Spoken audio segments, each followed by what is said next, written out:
Well, hello, everyone. I'm Alvin King, host of He Said, He Said, He Said, a look at the world from a seasoned Black man's perspective. It is Friday, February the 9th, and for all of my fashionistas out there, this is the place that you should be. Welcome to our live show.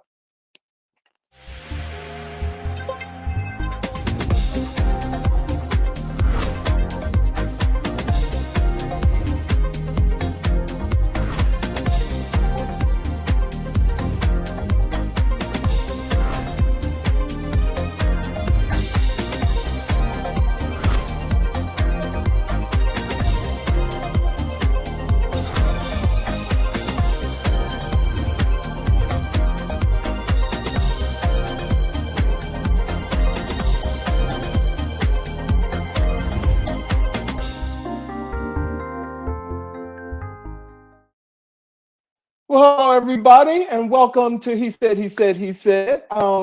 Thank you all for being here on this wonderful Friday evening. And if any of you are like me, I know that you are preparing for this weekend because this weekend is the Super Bowl, ladies and gentlemen. It is Super Bowl weekend, and the Kansas City Chiefs and the San Francisco 49ers are about to put it down. Last year, I was definitely for Kansas City, and this year, I'm for Kansas City. So I don't know who you all are for, but the game, I think, will be fantastic.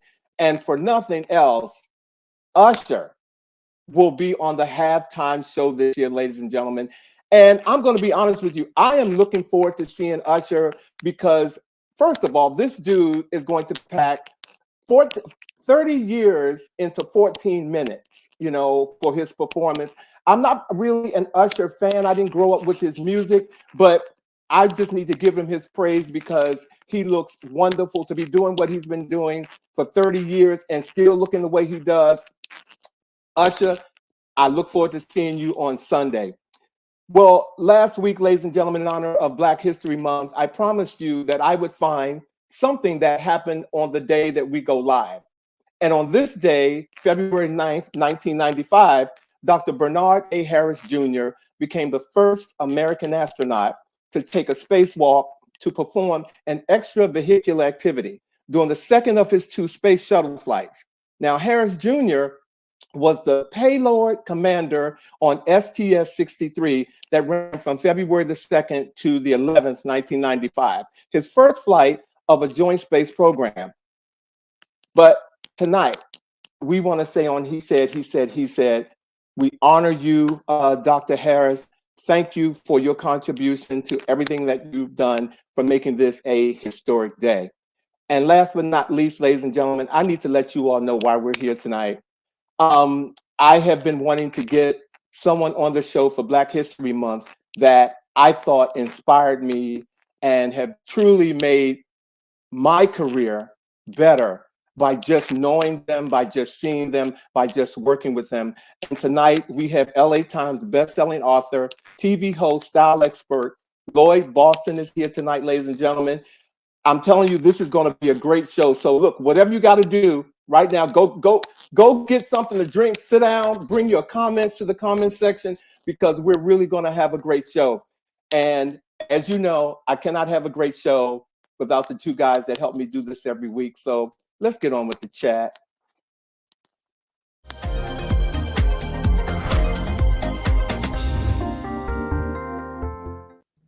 Hello. Hey. I want to sing a song, but I can't because I'll get in trouble. Yes, you will. I'll get in trouble. How you guys doing tonight? Doing great. And I love it when we show up and we are color coordinated. That doesn't happen often, but it's going down tonight. I wonder what that's about. So happy to be with you guys because a week ago this time I was not in a good place. So I feel so much better, and it's good to be back with you guys. I'm coming to you live from Boston this time. Wow. Well, thank you for being here, Bobby. You were truly, truly missed, my brother. Boss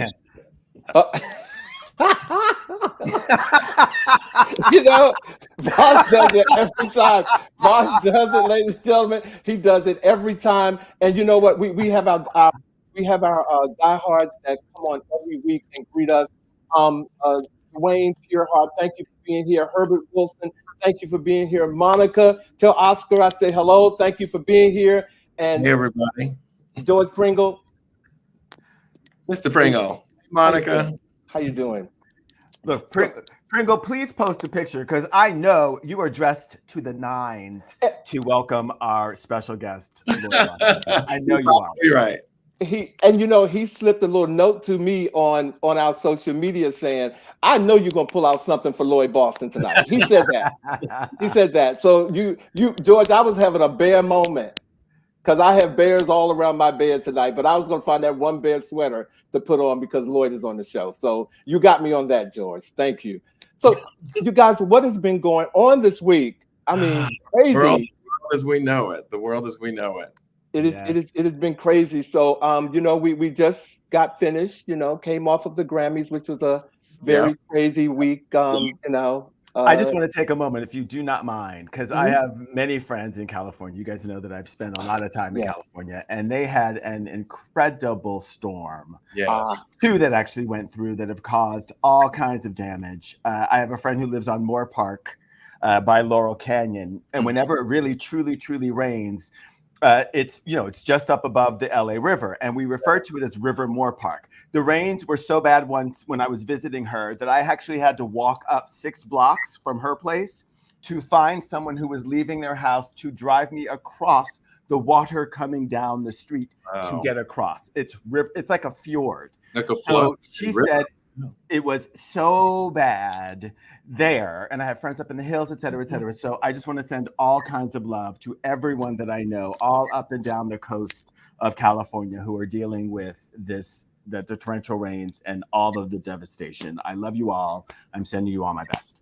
Prayers up. And funny you said that because last week when I was looking at the Grammys, people were coming in saying that. Now I didn't see any of them wet.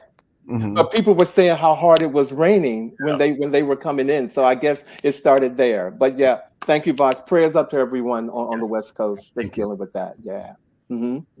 Yeah. So, well, I know that we had spoken about, I know, Alvin, you were thinking about doing something about Fannie Willis. I know you had mentioned her to us earlier. Were we still going to talk about her? Well, no. You know what? No, I decided that because things are just doing what they're doing. I thought tonight that we would, stay in the pocket. And I want to talk about, I want to first talk about Jay-Z's acceptance speech at the Grammys. I want to talk about that because there's a lot of chatter out there about, first of all, the fact that he said what he said and the timing behind, him saying, what he said. And And I just think that I want to spend a little bit of time talking about that and share with you all something that is very important to me. I don't think that what he said was solely about Beyonce. It was bigger than his wife, not being honored or receiving Album of the Year, because the last time a Black woman won Album of the Year was 25 years ago, when Lauryn Hill won it for the miseducation of Lauryn Hill. And there's only been 12 Black people who have won Album of the Year in the whole history of the Grammys. And before John Baptiste won it in 2022, the last time a Black person won Album of the Year was Herbie Hancock in 2008. So, I mean, for me, I'm looking at all this going, like you said, the metrics. You mean to tell me, and this, only 12 people out of all the years that they've been doing this, it's something wrong, especially with people who have won multiple awards like his wife. So that's just my spiel on it. I think it's bigger. I think that a message needs to be sent to the Academy to start thinking differently, and I think that was his way of bringing that to life. I do think there's a matrix to it, but I do think that he was also really speaking directly about his wife. Now, remember, he was being honored with the Dr. Dre Global Impact Award. So he was being honored. And as he stood there with his daughter, Blue Ivy, by his side, he mentioned, and I have his quote here, think about that. Most Grammys never won Album of the Year. And he was specifically talking about the fact that his wife, our beloved Beyonce, has won more Grammys than anyone. She's won 32 Grammys and never been given the Album of the Year award. He went on to say, some of you may get robbed. Some of you don't belong in the category. And then he said, when I get nervous, I tell the truth. So he was calling him out for sure. And I do agree with you that it is greater than just his wife.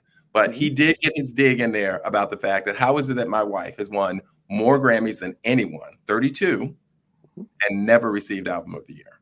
Well, yeah. I mean, I got to say something about this. First of all, awards, you guys ask why I don't watch award ceremonies. One, it's because they're more political than they are really about awarding people who deserve certain things, first of all. Yep. Second of all, you're going to back, my wife has won more awards than anybody, but she hasn't won that one. So I'm going to stand up here and complain about it. Third thing is that means that she's going to get one next year, whether she deserves it or not. The same way that Angela Bassett got, an Oscar for not getting one the year before. It's like honorary, right? She still got one, and it was like, okay, well, you want one here? We're just going to keep handing them out. The last thing I want to say on this is it's something that came up when as I was doing theater. It's like, if you're going to believe the critics when they say something good, you got to believe them when they say something bad. It's like, come on, it's an award. Ain't nobody snubbed when you ain't got, a nomination or you don't get an award. It's like the people, and there's a lot of people who say this is where we want to give it, whatever their inclinations are, you didn't get one. When Harvey Fierstein changed the game by promoting and saying, hey, for your consideration, which is why we see those things everywhere during award ceremonies, it's like everyone's just trying to jockey for position so that they can parlay that into more money. Make good music, make good movies, do a good job, and let that be your reward. Well, I mean, on that piece, I'm going to go. He said. Okay, and he said. I'm not. You know what I'm saying? That's why we're here. And what else is happening right now is in the world of comedy, and I don't know, Shay. Oh, he is. What's his name? The Shay Show. He is. I mean, he is getting street cred like crazy. I mean, after Cat Williams, and now Monique comes on the show, and I mean, she dropped some bombs. I mean, I haven't seen the whole interview yet.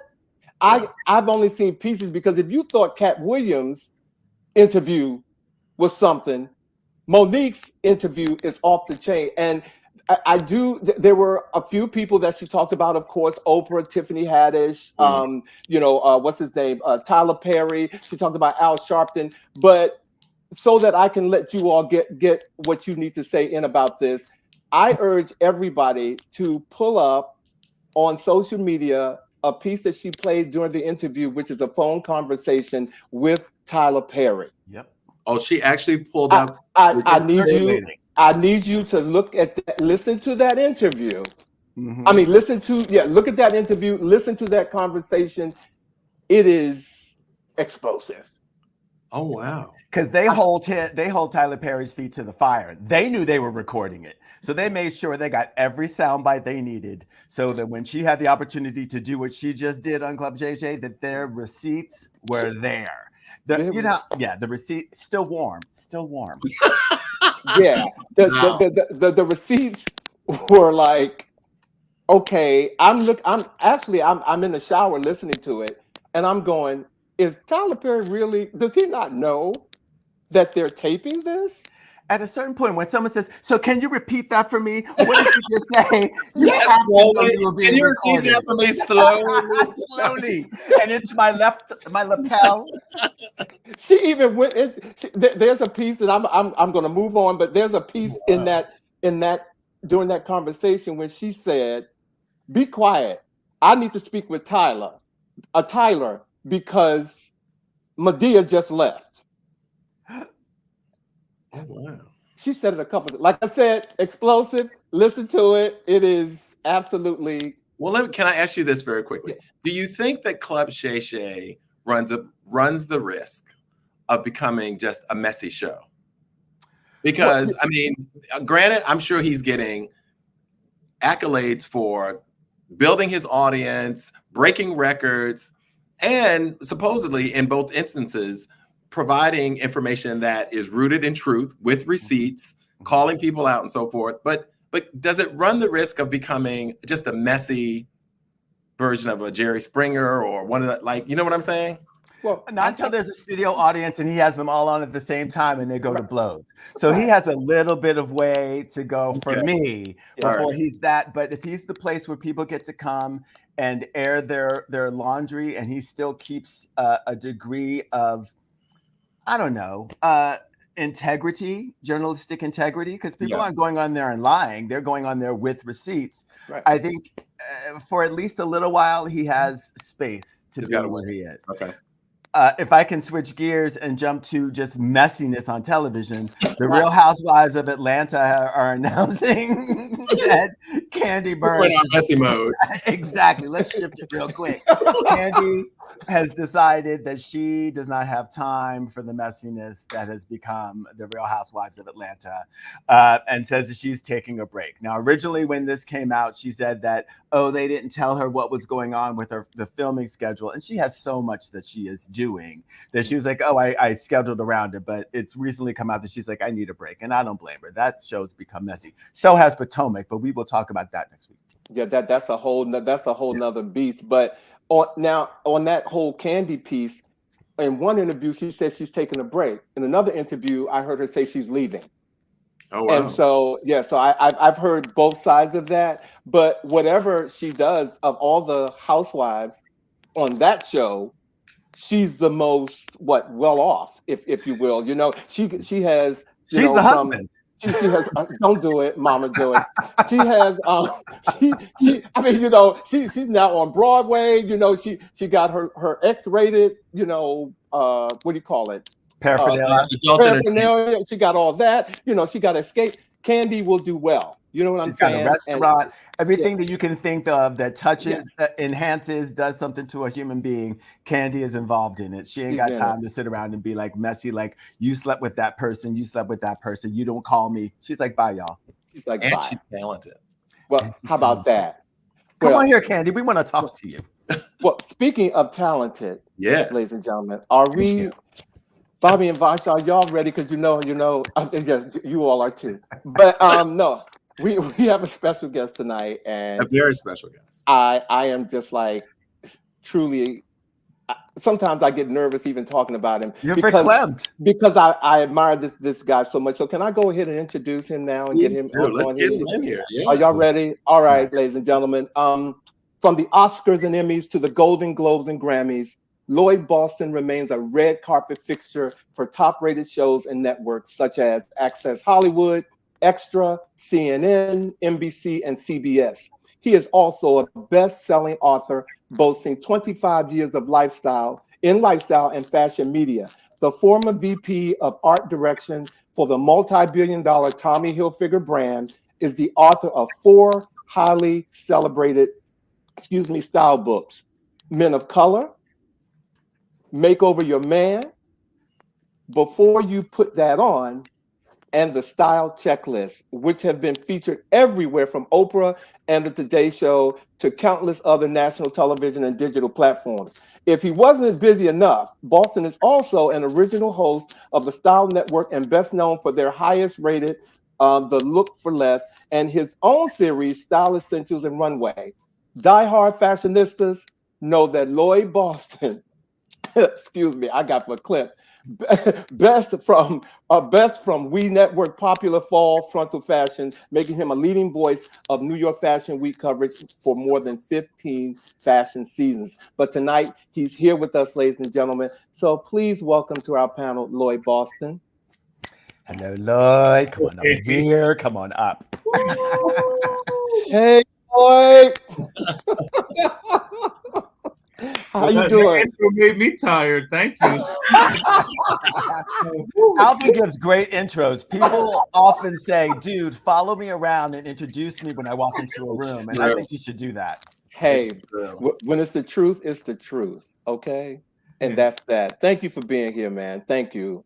Thank you for having me. I appreciate it. And you know, Alvin, as we were just talking about, I just, you know, think back to when we met on the Moet and Chandon tour, which had to be what, 2000, 99? It was 99 or 2000, yes. Yeah, where they showcased Black designers, emerging Black designers, mostly from New York, but from some other cities. And we took the tour around the country, showing original Black designers and their work. So many of them were there. But I'll never forget, whenever you were involved, those productions were super tight. And it just really shifted what I thought of in terms of event production. Because you were like, you know, what's on his rider? What does he want to drink? What does he want to eat? Who's going to escort him from the car? Who's going to bring him to the green room? Who's going to walk him to the stage? Who's going to mic him? And I had never been taken care of with that level of detail and care. So I thank you again. And that was so many years ago, but I'll never forget that because you really set yourself apart from the other cities who were all great, but Moet should have taken you on and never let you go. Oh. Thank you, Lloyd. Wow. Yeah. Wow.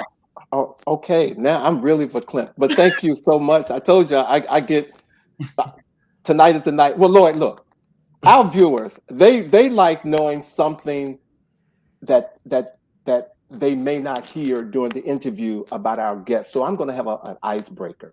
So my question for you is, Lloyd, what is your personal guilty pleasure in fashion? Wow. Personal guilty pleasure. It changes. Lately, it is these kind of vintagey, tree-torn sneakers that are just white on white canvas sneakers. But when I fixate on something, I have to have it all the time. So I need a fresh pair kind of just out the box waiting. They're probably about $70. But, you know, I wash them and wear them a few times, but I like to keep a fresh pair out the box and then my old ones for the weekends. But I love these sneakers because they are the anti-sneakerhead sneaker. They kind of speak to, I guess, what I think of as old money. You know, people who don't have to show their wealth because they understand that it's not about what you wear, but it's about, you know, health and living quality lives, you know, good food, good travel.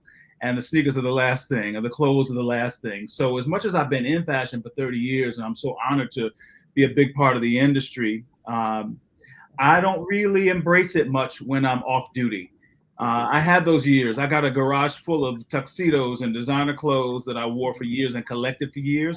But I'm at a phase now where it's all about a good quality cashmere sweater or a simple cotton t-shirt, my best fitting jeans, and my little white tree-torns. Wow. So when you have that yard sale, would we get a commission?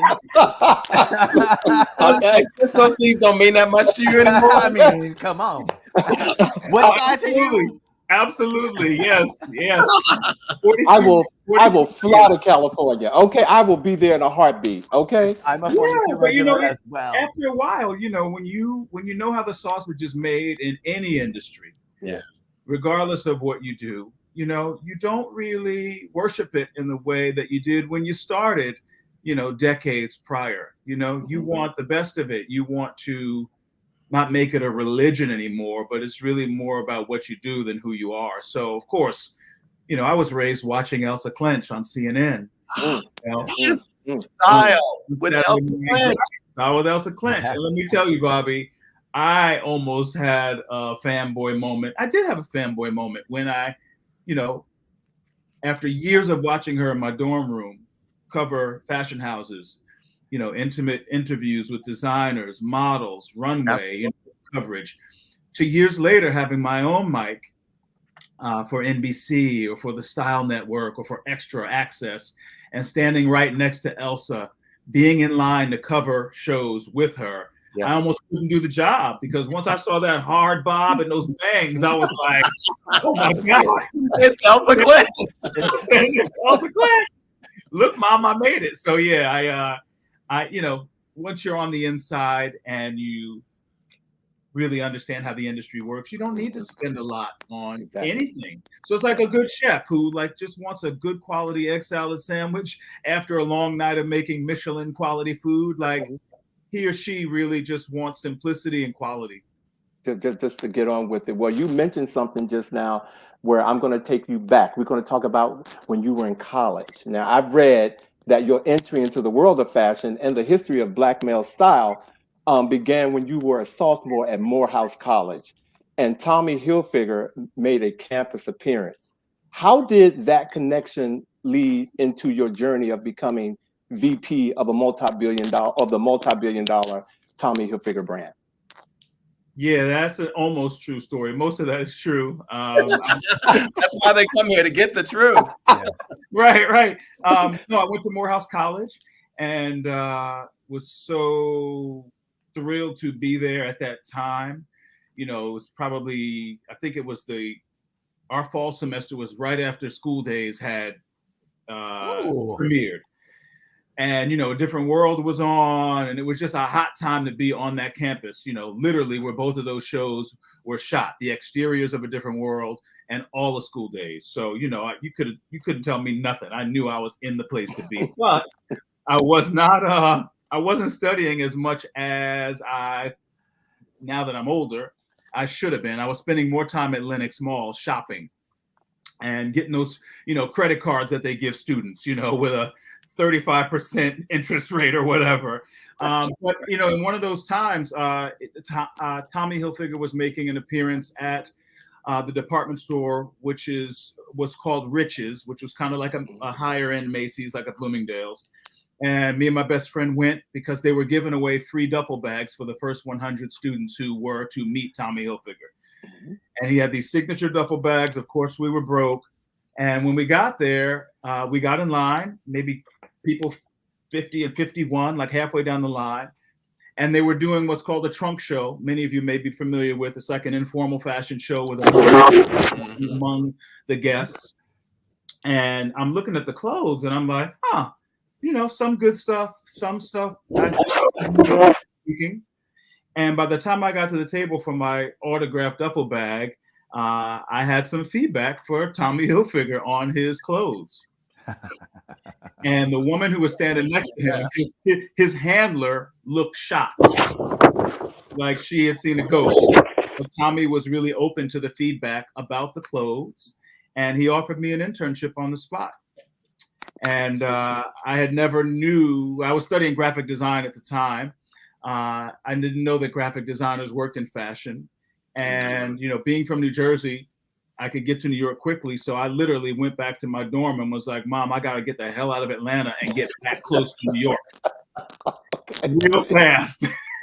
So I transferred out of Morehouse, and Tommy took me under his wing as his first ever intern.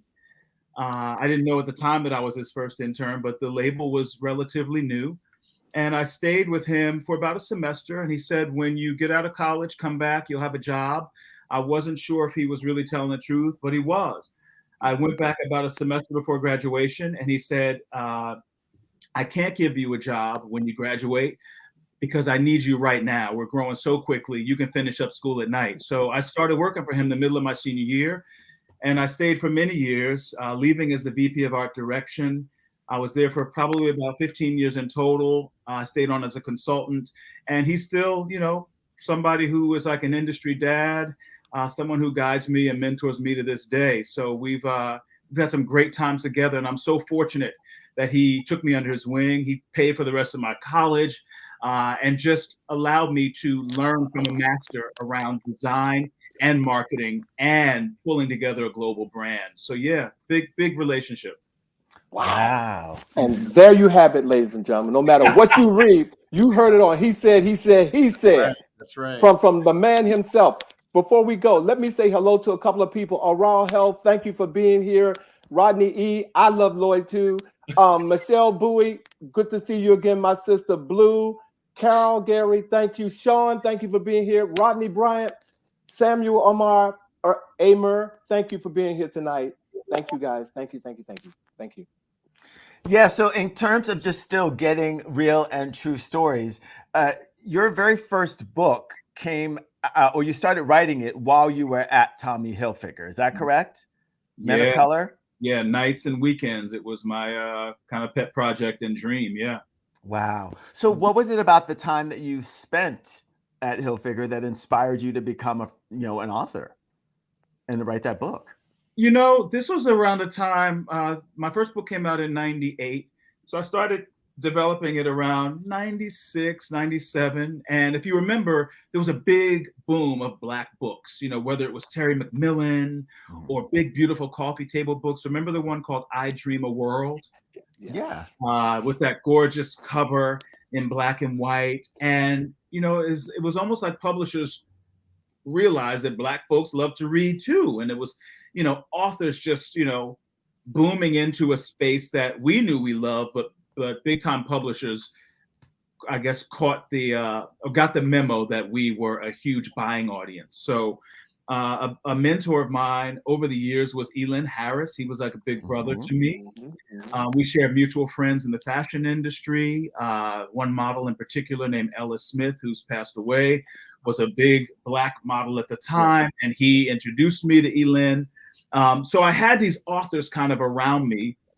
I had friends at Essence Magazine, and I used to collect these images, kind of Black memorabilia images of well-dressed Black men and Black people from, the 20s, 30s, 40s, 50s. And I would keep an inspiration wall, and it made me realize that, oh my gosh, like there's so many of our stories that have not been told around how we have changed and shaped global style. So that's how it came to be, because I realized as I would get frustrated in looking at magazines like GQ and Esquire, and I would rarely see our stories celebrated, it just hit me that I have to be the one to tell this story. I can't sit around complaining about what they're not doing, because they may not ever get that memo, but I have what it takes to create this story. As an art director, I wasn't a writer at the time. I didn't study literature, but I figured out how to tell this story visually first, and then put words to it. And I was able to sell it to a publisher, and it made the LA Times bestseller list. And Quincy Jones wrote the foreword to the book, as well as a slew of other celebrities sat for original photos, interviews, and really it created this movement, this celebration around what all of us know to be something that has always set us apart, our style as men of color. It's a survival skill for us. They're not just clothes. It's the one thing that we fully own and control about how the world can see us, will see us. And it ultimately inspired the globe to mimic how we put clothing and accessories together. If there's any producers out there, particularly African-American male producers producing shows, and if you don't have that book, see that book right over there? Can you see that? It's an autographed copy from when Lloyd wrote the book, but it is available at Amazon. Get the book. Every person should have this book. If you're in fashion production or love fashion, you should have that book. Okay, I'm sorry, Bobby. I didn't mean to infringe on your time. No, you speak truth, because I'm going to take just a quick moment, because, again, I'm coming to you guys from Boston. We have Lloyd Boston on, and it is ironic that I first met Lloyd Boston in 1999 in Boston. I think we have a mutual friend, B. Maynard Scarborough, who hosted a book signing. Here is the card from that event. Wow. It was hosted by Michelle Clemens, B. Maynard Scarborough, and I tried as hard as I could to find the picture that I took with you. I could not find it, because I remember you brought, I think his name is Ronald White. Is it a model that you had with? Yes. Mm-hmm. It was a day, but wow, that just blew my hat off. I thank you for that throwback. B. Maynard threw an amazing event for me in Boston. It was so nice to meet so many men and women of color in Boston. Yes, Ronald White, who was the first Black male model on the cover of GQ, who recently just turned 80, who looks amazing. Looks amazing. But it was so cool. The project became bigger than me. And this was the book that I always wanted to read. And to be able to pass it down, it was just turned 25 this past October. But to go to these different cities and have people like B. Maynard and Alvin and other well-dressed men of style embrace the movement of it all was just, more than my 28-year-old self could handle, It was a joy and a pleasure to meet you there. Now, I know your television career started with The View as a style expert, and it catapulted you to other shows like E! News and Rachel Ray and so forth. And you mentioned earlier in our interview this evening that sometimes once you know how the sausage is made, it makes you feel differently. Can you share with us what were the highs and lows of getting into the television aspect of your career? Wow. I mean, I have to say, I never thought I would be on TV. It was never a part of the plan. So, I'm a VP at Tommy Hilfiger at the time that Men of Color comes out. Tommy, I told about the book the moment I started shopping this book proposal, because I didn't want him to hear on the street that I was moonlighting working on a book. Right. Because as a company exec and someone who he kind of handpicked and groomed up the ladder, I owed it to him to be transparent about what I was doing. And he not only approved me working on this book at night and on the weekends, he also sponsored the book. Wow. And he was interviewed and photographed for the book because he also respects and values the contributions that real men of color, not just celebrities, but just everyday men of color, whether getting dressed for Saturday night or Sunday morning in church, have done to influence global style, as well as his own brand and style. Tommy was always very inclusive around diverse runways and diverse photo shoots, long before it was fashionable, long before execs like me were in his ear. He is one of, I could think, 9 brothers and sisters from a working class family. His friends look like his ads, all different backgrounds. So when he heard about the book, he got behind the book takes off. And then all of a sudden these TV shows are inviting me to promote the book, as the publisher will, pitch it to TV shows. Usually you get local shows, but at that point, being in New York, I was getting national shows because they were all there. Right.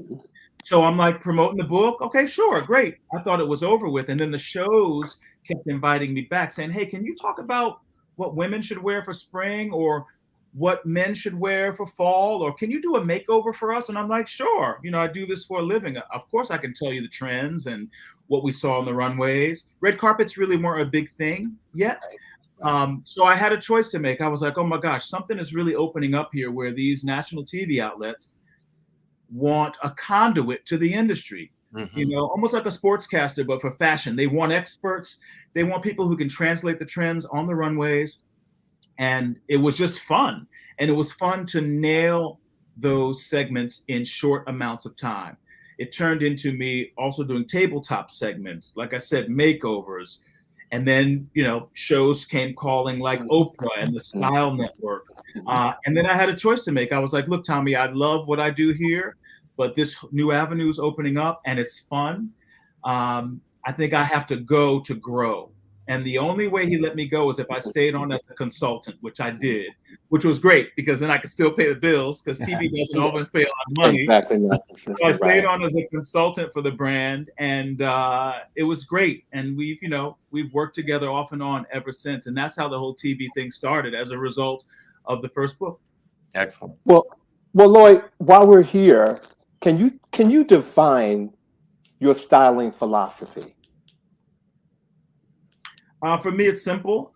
Probably 80% classic, 20% trend. And I feel like the most stylish people around the globe understand that ratio in their closet, where they're not chasing trendy silhouettes and styles and fabrics. They're also not chasing status names necessarily, maybe from a quality standpoint, but I think the most stylish people usually don't want you to know who they're wearing because it's about fit and tailoring and construction and fabric, how it feels on them, who they want to be that day. And so much of that comes in a classic wheelhouse for me. I can't oftentimes get people to do that because trends are the flashy, the shiny object that people chase. But I have always found that the most stylish men and women understand that if I buy this amazing cashmere sweater, it's going to last me for decades, because I can wear it now or 20 years from now because it's a classic shape without a lot of bells and whistles. So that's always been my philosophy, the 80-20 rule. Thank you, sir. Yeah, just to add to that, I remember just after graduating high school, reading in Cosmopolitan that the goal is to be the fabulous person. It was, Cosmopolitan, so they said women, to be the fabulous person in the clothing rather than the person in the fabulous clothing. And that I share with as many people as I can, because that is the true definition of a stylish person versus a fashionable person. You're spot on. You're spot on. It still holds true, And the same thing works with other genres. When you think about makeup, you want to see a beautiful woman. You don't want to see beautiful makeup. Yeah. When you go to a restaurant, you want to taste delicious food, versus a bunch of gimmicks. Yeah. Sometimes just a simple, simply grilled fish with salt, pepper, and lemon is so much better than 8 million things thrown on top of it, capers and onions and carrots and blah, blah, blah. And it's like you get to really appreciate the essence of what you're witnessing or seeing or tasting. Simple is the hardest thing to do. It's easy to jump things up. I tell women all the time when I'm dressing them, like, don't be afraid of the negative space. They get excited for these big events, and all of a sudden it's more rings and more bracelets and more earrings and bigger hair and bigger clothes. And it's like, you just look like, what's her name from The Wiz? Miss One. Because I think a lot of it, women just get nervous. They start putting on little emotional touches, and then it's just too much. Yeah. And that one woman walks in with just a simple red lip, a crisp white shirt, a black cigarette pant, and she looks better than everybody in the room because her skin shows. She just got a great kind of a global minimalist take on style, and she just gets all the attention versus the woman who's wearing the kitchen sink. Yeah. Well, ladies and gentlemen, but my producer is in my ear saying, you guys, we need to make sure that we get through this interview because we have 5 more questions for Lloyd. So I just need to put that out there. So we need to keep on rolling with it because we're going to get all these questions in for Lloyd. We're going to get them all in. We're going to get them all in. We're going to get them all in. All right. Okay. Well, Lloyd, jumping back to like your time in television, how did you come about being labeled a style maker by Oprah, and how did that impact your life and career? In those, what was she on the air? 25 seasons. I had maybe 1, 2, 3 appearances over those years.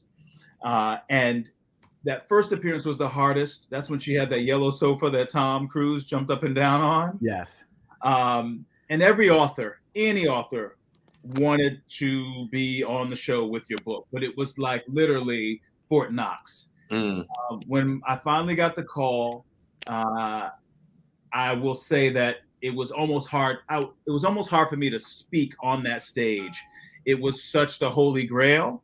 And then after that first appearance, I kept being invited back for different shows and ultimately got my own hour with her talking style. And I think that was the episode where she calls me the style maker. Which was a blessing because I think she really realized that I had put in those 10,000 hours, as Malcolm Gladwell calls them, to really know that style is something that you study, if you love it, whether it's fashion journalist, fashion designer, there's so many functions in that industry, but I had done the work to really understand the bones of the industry. And from there, I got my own show on the Fine Living Network and HGTV. Bigger shows started calling, got another book deal after that. So that Oprah effect is real. And I had a development deal with the OWN network, which kind of went a little sideways because if you see now what it is now versus what it was then, yes. I was really more a part of the old style of the old OWN network. I'm not a housewife, house husband kind of person. Like I'm more of a fashion teacher. But when I say that she put her arms around me in a way that changed my career and life, it was a real blessing, and it still remains so. That's wonderful. This is Black History Month, as we well know, and the theme for this year is African Americans and the arts. What is the influence of Black people on the art of none other than fashion? Oh my gosh. Well, I know we got to get through these questions fast. That's a loaded one. I will say this. We still remain unsung. We, as African-American people, for hundreds of years, have influenced the core of what people know to be fashionable around the globe. And, you know, my book in particular, Men of Color, takes you from slavery to hip hop. But it talks about, as I mentioned earlier, the fact that we Black people use fashion and style, two different things, as a survival skill, as a way to identify ourselves in a room which oftentimes wants to identify us for us. But when it comes down to the fashion industry, you know, when you think about designers like Willie Smith or Patrick Kelly or Ann Lowe, you know, when you think about more contemporary designers, I mean, the list goes on and on. Yes. The machine behind the fashion business is something that most people don't think of. And it's about having the capital to create collections that outlive you. You know, when you think of someone like Donna Karan, who sold her business for over $600 million and is no longer a part of it, but the collection still continues. Mm-hmm. We oftentimes haven't had that kind of support. Hopefully that will change in the future when you look at young designers like Telfar Clemens or you know, any of the names that we know as household names now, because they have the backing. And that is my wish, to continue to get the business backing behind some of these creative names who continue to shape the global look and feel of style. Thank you. Influence. Thank you. Lloyd, I want to go here. I know that you have worked very closely with Wendy Williams. You started the Style Squad with her, with you know, Bev Smith and what's it, Robert Verdi. Yeah. Can you just tell me or tell us, you know, are you still in touch with Wendy and how she's doing? Yeah, you know, I haven't spoken to her in many years. I do keep tabs like everybody else does, and I wish her the best of health. I know a documentary is coming out soon, which kind of gives us a glimpse into her world. But yeah, I was on her show for 13 seasons as a regular style expert on the daytime show. And then we had the spinoff version, which was a 1-hour version on BET, which was a lot of fun. But again, she put her arms around me in a way that made me really know that I had put in the work, because she always claimed that she trusted me implicitly when it came down to fashion and style. Big honor for me. What people don't realize, most people don't realize about Wendy Williams, is that that hour that we would enjoy her was only 1 hour of her day. Mm-hmm. And she made it look effortless. As you guys know, when you're working as a trio here, keeping people's attention with your, you know, knowledge and background and questions and jokes, you know, she was doing that as one person. Mm-hmm. You know, that first 20 minutes, those hot topics, you know, it takes 5 women on The View to do that and keep that audience, you know, compelled. So, you know, to know that she was exhausted at the end of that, I'm not surprised. You know, endorsement deals, stand-up gigs, husband, kids, family, yada, yada. So if anything, I know she needs a break. And what I will say about what I know about Wendy Williams is that it ain't over. And we haven't seen the last of her. So I'm hoping that this is just a break for her to pivot in a way that is new and fresh after the rest that she so deserves. Thank you. Thank you so much. Thank you. Thank you for that. Mm-hmm. So, Lloyd, well, we're at the end of our interview, so I'm going to go ahead and ask you this last question because, ladies and gentlemen, Lloyd is here to give us his critique on the Grammy red carpet. Putting his glasses on, he's getting ready. Okay, he is going to give us our critique. But Lloyd, before you go, just share with us, if you can, you know, what's on the horizon for Lloyd Boston? What's next? Some exciting things. Just some top line stuff. I was asked to partner with the White House on some strategic initiatives, which was a real dream come true. Yeah, so I got a chance to have a day's worth of meetings and briefings around strategy, as well as an amazing tour of the White House with some of the leadership team. And that'll kind of roll out as the year goes on. It's something I never thought I'd be asked to do, but it's an honor. I am also in the process of developing my first collection of women's wear, which, if everything goes right, will launch this fall. And I'll come back to you guys with where to find it. But we're working out some of the kinks now, as well as doing some of the research around these easy pieces that I feel every woman should own. And I'm also, living here in Hollywood, leaning into the scripted lane. So I'm developing a project along with a production company behind American Idol and behind America's Got Talent, but on the scripted side, with some stories that have a fashionable edge. So I'll tell you more about that as they come to fruition. Lovely. Well, thank you, Lloyd. Thank you, ladies and gentlemen. Okay, sit back because you're in for a treat, because in our segment called The Art of It, Lloyd is going to talk about 11 of the hundreds of fashions that hit the red carpet at the Grammys, ladies and gentlemen. So if we can start, let's go with our first image, Chloe Bailey. Yeah. I have to say, when I saw her walk down the red carpet, it felt like she felt uncomfortable. Mm-hmm. And I'm not sure if you saw the footage, but you could even see from that, kind of forced posture, shoulders back, chest up, that she's going for a level of sexy that I don't think she has arrived at yet. Mm-hmm. It feels a little put on.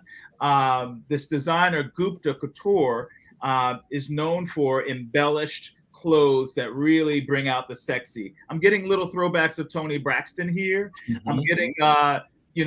I'm getting a young woman who looks to be dressing like a woman who has seen more of the world. This feels like she's holding her stomach in and possibly ready to get out of that dress. She's also hiding her fin.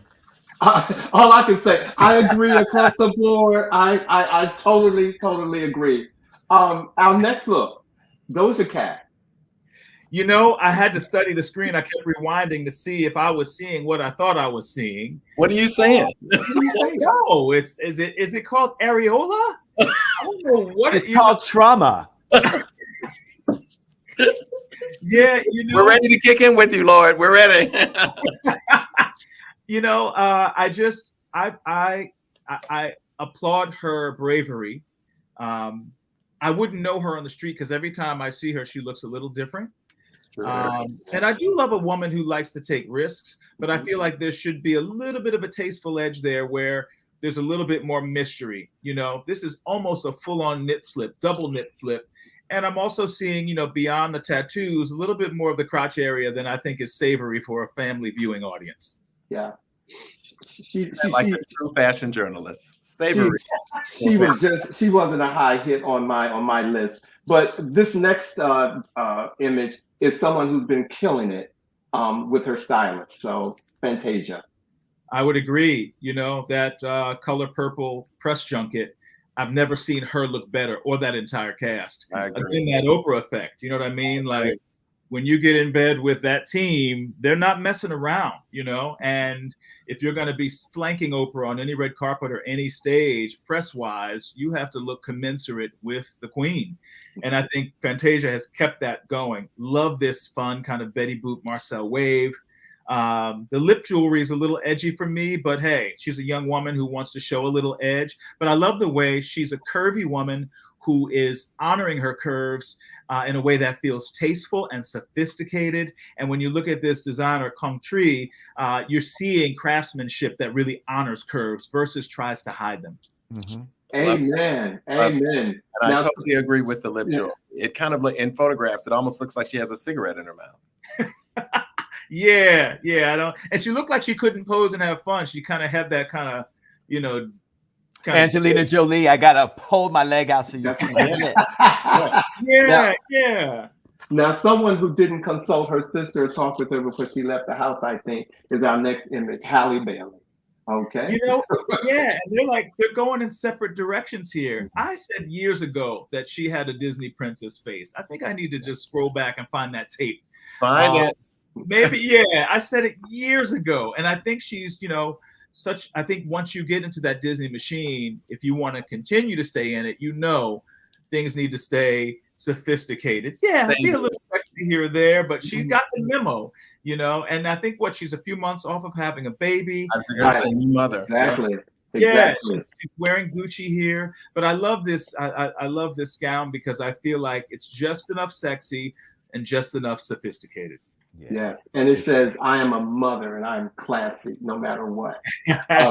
And this next image, this person dropped the mic completely. My favorite of the night. I would have to agree, and I love the fact that she's, not in this particular moment, but she's branched out of the black and white that she wore for so many years to brand herself. She's offering more kind of traditional femininity, sexy sophistication, and she's having more fun. She was very serious. I interviewed her several times over the years on the red carpet, and it was always like this kind of black college speech. And I'm like, girl, loosen up. Like, we're out here having fun. And she always had this kind of big delivery to give. And I'm like, we're just at the BET Awards, right? This is not, you're not the March on Washington. Like, she's finally loosened up a little bit. And I like that, because she's a beautiful woman with a beautiful voice. She sings, she dances, she acts, she's one of those quadruple threats. And in Armani Privé, she is like a dream for any brand to jump into. They're smart, just like Ralph Lauren has with her. Amen. This outfit completely like when I saw that, all of my chakras aligned, the world was beautiful, and I loved her for that. Yeah, it was great. Take it away, John Legend. Keeping up with the pace. I mean, like we talked about earlier, menswear. Maybe we talked about this before we were on camera, but you did. No, you mentioned it. Menswear has done a big shift. Men are embracing a more avant-garde look, a little bit more androgynous. Regardless of how they identify, I love the fact that men are taking these risks. John Legend, I think this looks sophisticated and cool, but I don't know if it's more Lenny Kravitz than John Legend. John Legend's more of a boy next door, but I like that he's taking risks. What do you guys think? Is he pulling off? I thought he pulled this off. I'm glad you said, I was like, he's trying to dress like Lenny Kravitz. See, I don't think that. Much coverage. I disagree. I disagree. But yeah, that's why it's called what show? He said, right? But I agree with you, Alvin. I think he completely pulls this off, and I think John Legend has a very nice body, and he's proportionate. I think it doesn't overwhelm him. It's a dramatic look without overwhelming him. It does give you the deep V and so forth. And this is way too much coverage for Lenny Kravitz. But he was one of the only men, John Legend, who kind of came in and gave some style. Our next John, I'm on the fence with this one. Yeah, this gave me a little bit of a modern Tin Man, and I feel like I would have worked with the tailoring a bit more. Yes. I see what they were going for here. This is Versace again, but it feels a little boxy, and it's almost like three too many ideas in one. I don't need the skirt and the pant, or I think, if you look at the way that pant is tailored, it shouldn't really pull at the bottom, maybe a little bit less of a break. Like, I would have really gotten in there and nipped and tucked in a way where he felt more comfortable. This feels a little stiff and rigid, a little robotic. I do like the Tin Man. I do like the Tin Man effect on that. Thank you, Lloyd. If those pants that was a good critique. If those pants were more like a pencil fit, do you think it might be a bit stronger? Exactly. We're saying the same thing. Yeah, it should just be a knife sharp crease, no break at the bottom. Yeah. But he's also, trying to find his way. He's got that kind of Black Panther kind of lock style going now. Like, he's trying to find it. He'll get there. This outfit needs to be edited. RuPaul's Drag Race and too much Project Runway to see something like this and not think you need to edit. If there was an edit, the edit button should be right on this outfit, right? Fashion edit. Totally edit. 3-in-1. Yeah. Coco Chanel said it, decades ago. Take one thing off before you leave the house. One of them could be a pocket. Well, speaking of taking something off, He said that he said, well, as a commentator I know said, protecting the property without obstructing the view. Come on now. This is just perfection. He may be AI at this point. He's knocking on Dixie's door, which is incredible. He's got the body of a Ken doll. And, I interviewed Lenny several times over the years. He's included in Men of Color because I knew 25 years ago that he would be an icon we should continue to watch. So he's featured in that book. But I interviewed him when he was just around 50 with that same six-pack. And I said, what is the secret? And he's like, it's genetic. I'm like, that ain't genetic. I'm thinking to myself, you got that organic farm in Brazil. You got cooks. Like, that's discipline. And that's dedication. And he can, like Maurice is saying here, he can do no wrong. He is my spirit animal. He is my North Star. I'm telling you, I saw that, and I felt that I felt the same way when I saw this as I did when I saw Janelle Monáe. I was like, they are for me tonight. That's it. Yeah. That and Tracy Chapman singing. I was like, I'm done. I'm good. Well, we have 3 more looks that we need to get through right now. And our next look, she blew me away on many levels Sunday night. Simply put, I'm getting, kind of a throwback to Jane Fonda, Barbarella. Absolutely. And I'm loving, this Maison Margiela artful creation. It's more of an art piece than it is a dress. And I love her for taking risks and chances. I loved it. It's made out of safety pins. Yeah. It was like Priscilla, Queen of the Desert meets, it's art. It's all safety pins. Amazing. And she had on the right shoe. And she's done some work on those legs. Her legs look good. When she was performing and so forth, she's toned. She looks good. Yeah. It needed different hair. But it was that Barbarella look. I agree. Like, Vash. Me and you are not usually over here, but yeah, that hair was on point. Oh, I'm sorry. I got lost in her hair. And our next person, our next person behind her is Summer Walker.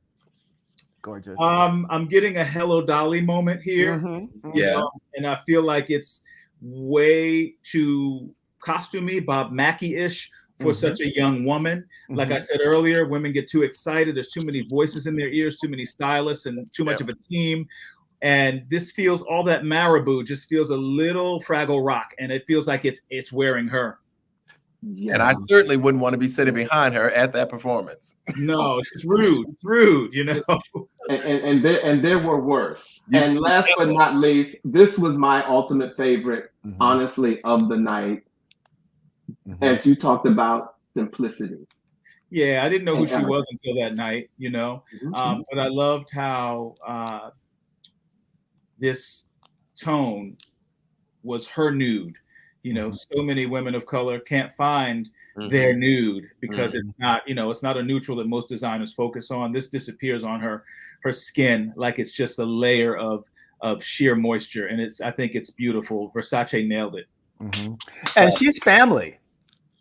Wow. She's family. She's in the LGBTQI community, so I love her even more for showing up in this way. Wow. And her daughter won a Grammy that night also. Because she's on the song, right? Her daughter is on the song, and she's only 3 years old. She won't have anything to do with the paparazzis, but both of them were dressed in Versace, and it was an amazing moment. Well, Lloyd, thank you so much for your fashion critiques, my brother. This is the cherry on top of the cake. Thank you. Ladies and gentlemen, please, if you can just click. You can go ahead and send claps in the comments section. But Lloyd, I want to thank you for being here tonight. Really appreciate you being here, and there's no other place I want to be. So thank you. Thank you so much for joining us. And I'm now adding to my resume. I did some fashion critiquing with Lloyd Boston. Hey! I thank you all. I feel right at home, and I love what you're doing. Keep it up, and I really appreciate you inviting me on. Thank you all. Well, I'm going to be in touch with you. Well, ladies and gentlemen, next week, Friday the 16th, we have an evening with actor, singer, and writer Roderick D. Davis, who will be here, ladies and gentlemen. And you don't want to miss it. And for our words of the week, I want to highlight a woman by the name of Edith Claire Head, an American costume designer who won a record 8 Academy Awards for Best Costume Design between 1949 in 1973, making Edith the most awarded woman in the Academy's history. She's considered to be one of the greatest and most influential costume designers in film history. And her quote, our quote tonight, is from Edith. You can have anything you want in life if you dress for it. Come on, Edith. Okay, and those are the words from Edith, ladies and gentlemen. And one last thing before I go, I want to dedicate our show tonight. My uncle David, who passed away on Martin Luther King's birthday, January the 15th. We are having a memorial tomorrow for him, and it's been a really tough 3 weeks dealing with everything. But I want to, this show tonight is in David Harris Senior's honor, ladies and gentlemen. So we will look forward to seeing you guys next week on a new episode of He Said. He said. He said. He said. You guys have a great weekend. We'll see you next week. Thanks everybody for joining Thank us. you, Lloyd. Thank you, guys.